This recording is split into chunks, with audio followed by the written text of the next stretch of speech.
Hey there everyone, Xeon over here from Nintendo Life, and today we're here to share with you our review of Final Fantasy Tactics: The Ivalice Chronicles on Nintendo Switch 2. Now this review was originally written by PJ O'Reilly for NintendoLife.com, but was reworked into this video by me.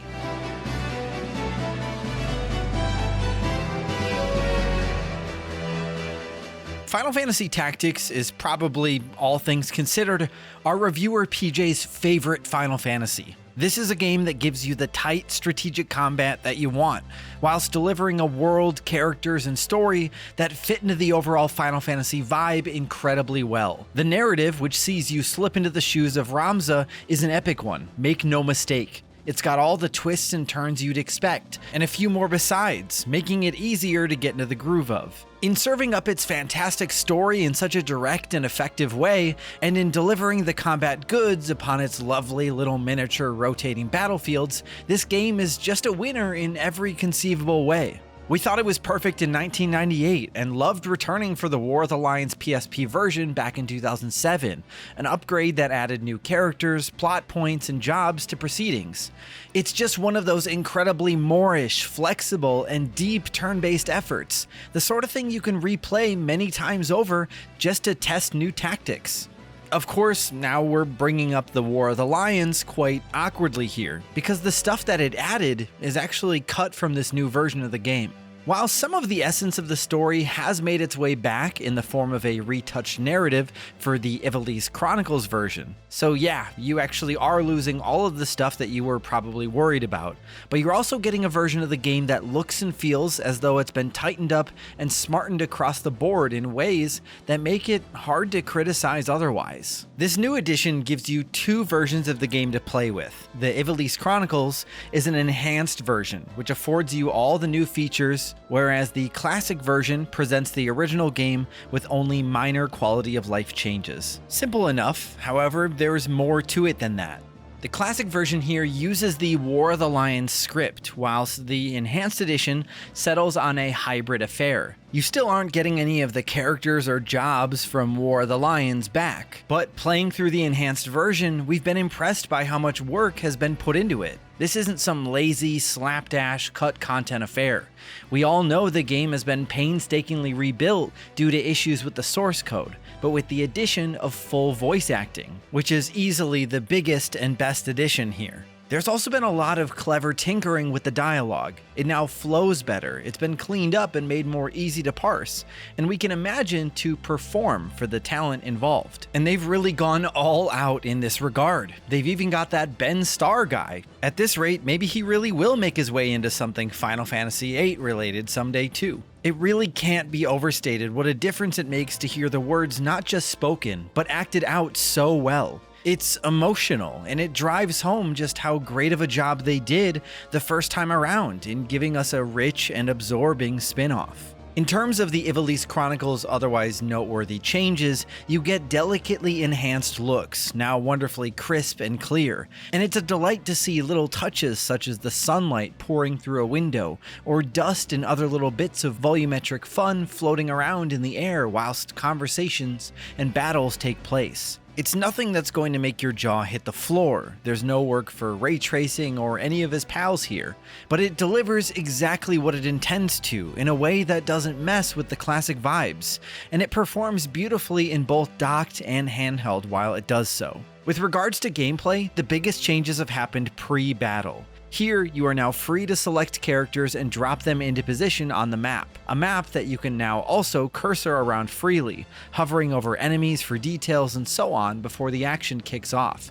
It's so much easier to get the lay of the land. You can also change jobs, swap equipment, and learn new abilities in the pre-battle period, which makes a huge difference in how things flow into the meat of the game. In battle, the meaningful changes continue, with a new tactical top-down view letting you get a read on things at any time without scenery getting in the way. which is something that traditionally could happen quite often. The turn order being highlighted down the left side of the screen is also a huge change up for the better, as is the ability to reset your turn should you move to the wrong place. Alongside all of this, the UI also now shows you predicted hit damage, so you're looking at scraps that give you more info readily and allow for more experimentation before running moves as a result. The enemy has seen improvements too. There's more range to how they react when you're trying to flank and mess with them. Little touches such as improved aiming, easier manipulation of the battle arena to view angles, markers to affix to enemies so you can keep track of them, and so on,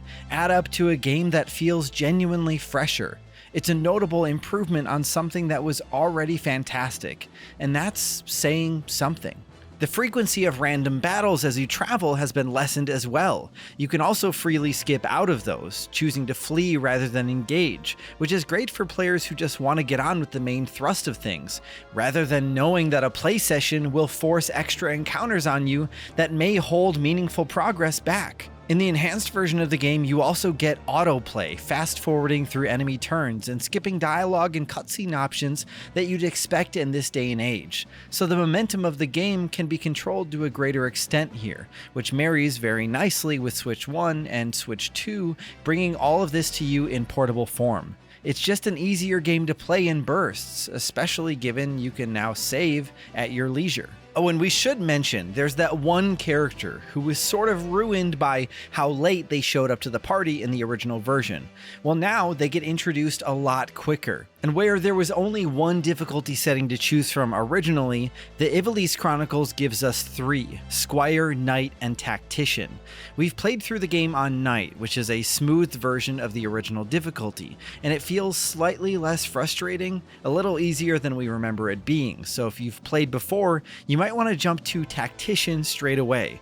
Although make no mistake, this is still a hard game, even for returning folk. So it's nice that the easier mode is there to take away some of the grueling aspects of battles for Final Fantasy fans who want story over everything else. Finally, this new version also brings back a bunch of sound novels, which originally didn't make it to the Western release, giving lots more lore and world building to dig into. This is great, but it's the addition of the State of the Realm feature from Final Fantasy XVI that's impressed us the most. We can jump in here, check out the story, the characters, the timeline, and the terminology at any time. And so what we've got here in the end is an excellent port of a truly fantastic game that makes enjoying the thrilling tactical turn-based combat at its core easier than ever.